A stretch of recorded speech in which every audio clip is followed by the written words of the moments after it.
TMC की निर्मम सरकार की पहचान है झूठ बोलो, झांसा दो। 15 साल के इनके हर वादे आधे अधूरे हैं। आप इनके महाझूठ देख लीजिए। इन्होंने हर ब्लॉक में मॉडल रेजिडेंशियल स्कूल बनाने की घोषणा की थी, लेकिन हुआ क्या? बंगाल में सैकड़ों स्कूल बंद हो गए। साथियों, टीएमसी ने घर घर पाइप से पानी पहुंचाने का वादा किया था। हर घर नल तो नहीं पहुंचा, लेकिन जल भराव का गंदा पानी आपके घर द्वार तक जरूर आ गया। बंगाल की खाड़ी से उठी भगवा लहर ने काली घाट के उस अभेद किले को ढहा दिया जिसे कल तक अजेय माना जाता था। ममता बनर्जी जो खेला होबे की हुंकार भरती थी, आज खुद उस खेल में मात खा गई। लेकिन क्या ये महज संयोग है या फिर वो गलतियां जो सियासत में बहुत बड़ा बदलाव लाने की ताकत रखती हैं?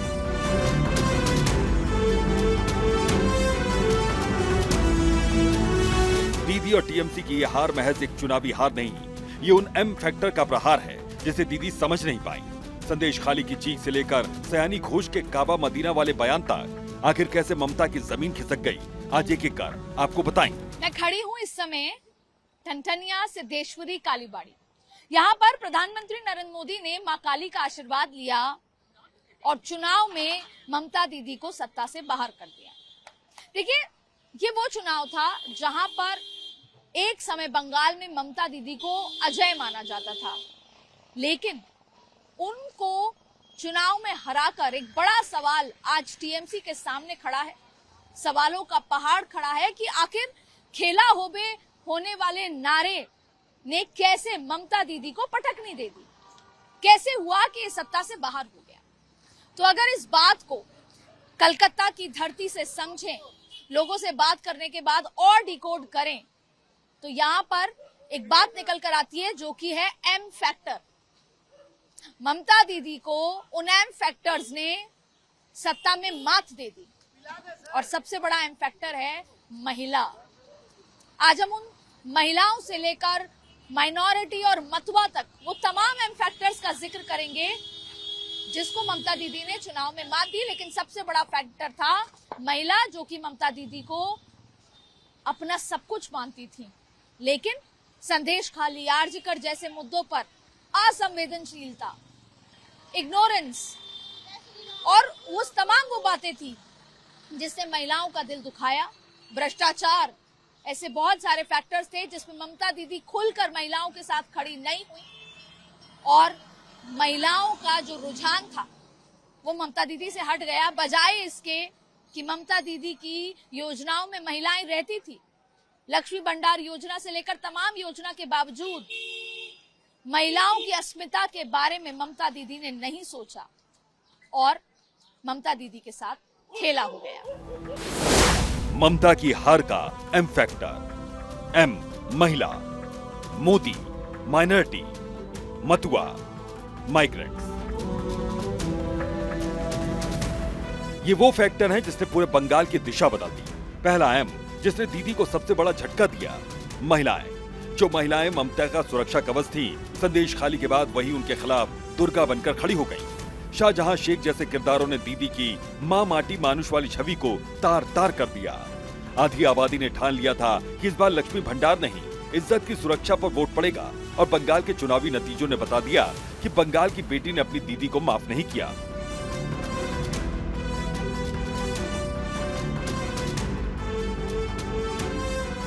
ममता बनर्जी जिस सोशल इंजीनियरिंग को अपनी जागीर समझती थी, वो ताश के पत्तों की तरह बेकार गई। एक तरफ सीए की काट लेकर आए अमित शाह ने मतुआ समुदाय को भगवा रंग में रंग दिया, तो दूसरी तरफ मुस्लिम वोटों के बिखराव ने टीएमसी की जड़ों में मट्ठा डाल दिया। ममता जिस ध्रुवीकरण के सहारे चुनाव जीतती थी, इस बार वही दांव उन पर उल्टा पड़ गया।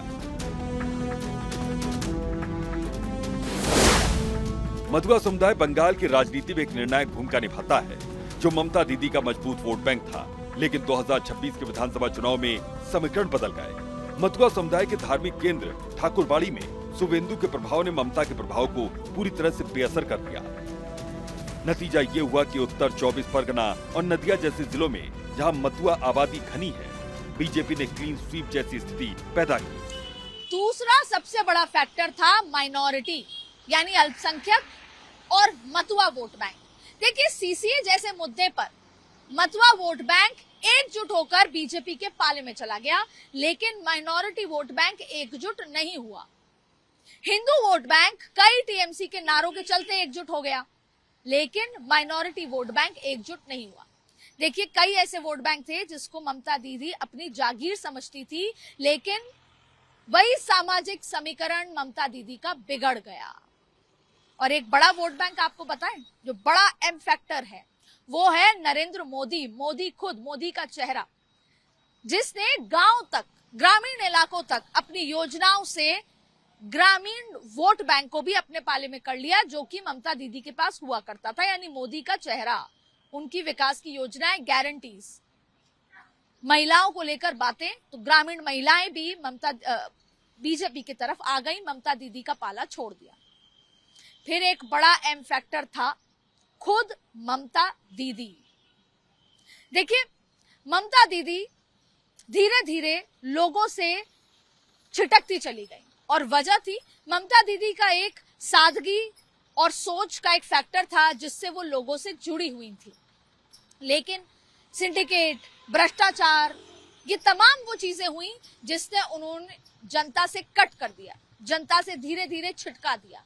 तो ममता दीदी खुद एक बहुत बड़ा एम फैक्टर रहा यहाँ पर चुनाव के समीकरण को बदलने के लिए। और आखिरी बड़ा एम फैक्टर था माइग्रेंट्स, वो लोग जो उद्योग, नौकरी के लिए बंगाल छोड़कर दूसरे राज्यों में जाते थे, वो बदहाल स्थिति को देखकर वोट करने वापस आए, इस उम्मीद के साथ कि आखिरी चांस है कि हम बंगाल को बचा सकें। तो बदहाली उद्योग की स्थिति में देखते हुए उन माइग्रेंट्स ने भी ममता दीदी के खिलाफ काम किया। तो ये जो बड़े फैक्टर मैंने आपको बताए, महिला, उससे बड़ा फैक्टर मथुआ, उससे बड़ा फैक्टर मुस्लिम, नरेंद्र मोदी का चेहरा, ममता दीदी खुद और माइग्रेंट्स, ये तमाम वो एम फैक्टर्स हैं जिससे ममता दीदी, जो कि अभय थी, अजय थी हमेशा के लिए, जिनको हराया नहीं जा सकता था, आज इस हाशिए पे खड़ी हैं कि ये भी नहीं पता कि शायद उनका कमबैक होगा या नहीं हो पाएगा।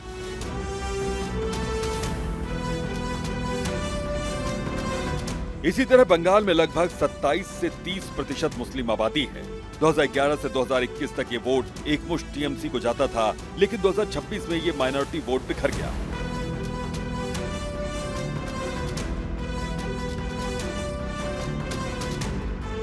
इस बार अल्पसंख्यक वोट सिर्फ टीएमसी तक सीमित नहीं रहा।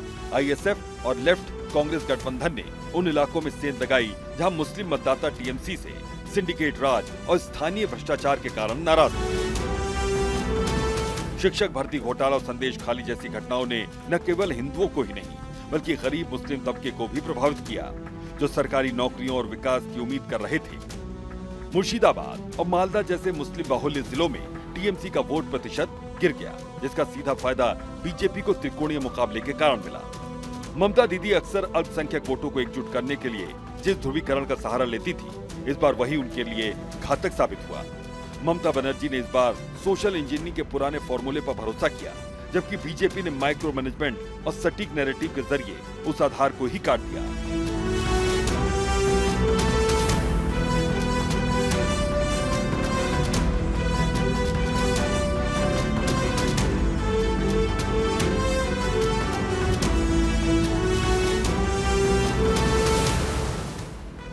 यही कारण है कि जिसे दीदी अपनी जागीर समझती थी, वही उनके हाथ से फिसल गया। तृणमूल के दुबुलिया के टीबी अस्पताल के साथ क्या किया, ये आप सभी जानते हैं। हर चुनाव में इस अस्पताल को लेकर बड़े बड़े वादे किए जाते हैं, लेकिन आज तक वो वादे पूरे नहीं हुए। साथियों, टीएमसी का लूट का मॉडल यहां की नगरपालिका में सबने देखा है। ये शहर बेहाल है। सड़कें, ड्रेनेज, नदी से होने वाला कटाव, यानी चारों तरफ परेशानियां ही परेशानियां हैं। लेकिन टीएमसी के लोग सिर्फ लूटने में ही बिजी है। कहते हैं कि जब जनता का संपर्क नेता से टूटता है तो सत्ता का सिंहासन डोलने में देर नहीं लगती। बंगाल में 2026 के नतीजों ने इस शाश्वत सत्य पर मुहर लगा दी। आखिर क्या हुआ कि ममता बनर्जी का मां मानुष का नारा मोदी की गारंटी के आगे फीका पड़ गया। वो मोदी फैक्टर जिसने ग्रामीण बंगाल की नब्ज पकड़ ली और वो प्रवासी मजदूर जो इस बार बदलाव का सबसे बड़ा हथियार बने। बंगाल की गलियों में इस बार सिर्फ शोर नहीं था, एक क्रांति थी। हार की सबसे बड़ी वजह बना पीएम मोदी का चेहरा। केंद्र की योजनाएं, चाहे वो पीएम आवास हो, उज्ज्वला हो या फिर आयुष्मान भारत, इन योजनाओं ने बंगाल के उन ग्रामीण इलाकों में सेंध लगाई जहां कभी टीएमसी का एक छत्र राज हुआ करता था। मोदी की गारंटी पर बंगाल की जनता ने भरोसा किया और लोगों को यकीन दिलाया कि विकास कोलकाता के ब्रिगेड ग्राउंड से निकलकर उनके घर के चूल्हे तक पहुंच सकता है। राजनीतिक पंडित मानते हैं कि हार की एक और सबसे कड़वी वजह खुद ममता बनर्जी रही। जो दीदी अपनी हवाई चप्पल और सादगी के लिए जानी जाती थी, वो धीरे धीरे जनता से दूर होती गई। कार्यकर्ताओं और जनता के बीच की जगह सिंडिकेट और बिचौलियों ने ले ली। भ्रष्टाचार की खबरों ने दीदी की सादगी वाली छवि को धूमिल कर दिया। जब जनता की फरियाद काली घाट के दरवाजों से टकरा कर लौटने लगी तो बंगाल के मानुष ने भी अपना रास्ता बीजेपी की ओर बदल दिया।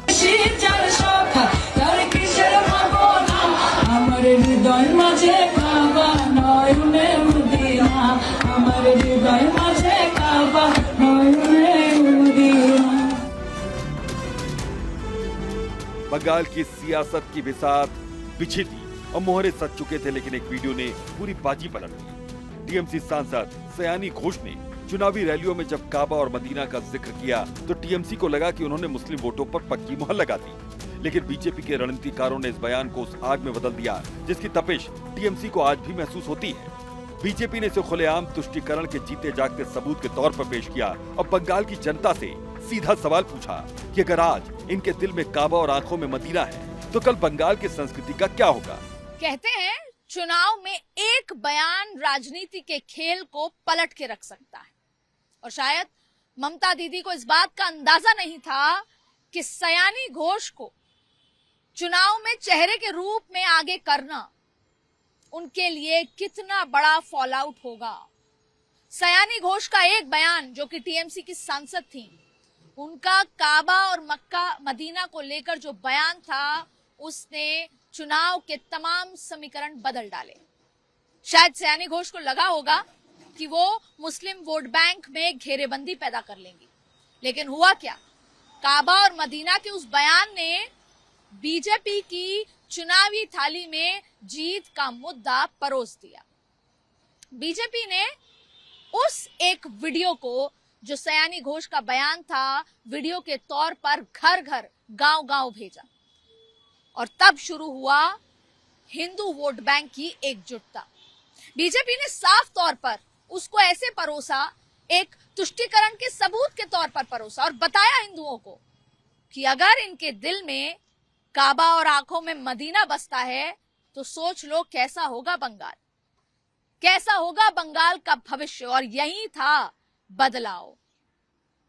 देखिए, बीजेपी ने इसे रिवर्स पोलराइजेशन के हथियार के तौर पर यूज किया। सयानी घोष बार बार बोलती रही और फिर आपने देखा योगी आदित्यनाथ से लेकर तमाम लोग, और हिंदुओं को यह डर पैदा हुआ कि अगर इस बार नहीं तो कभी नहीं। और फिर याद आया दीपू, बांग्लादेश में हिंदू माइनॉरिटी जिसको पीट पीट कर हत्या कर दी गई थी। और याद आया कि अगले 5 साल में न जाने ऐसा तो नहीं कि यहाँ के हिंदुओं की हालत ऐसी होगी। तो इसीलिए कहते हैं कई बार कुछ बयान आपकी पूरी रणनीति को बदल कर रख देते हैं।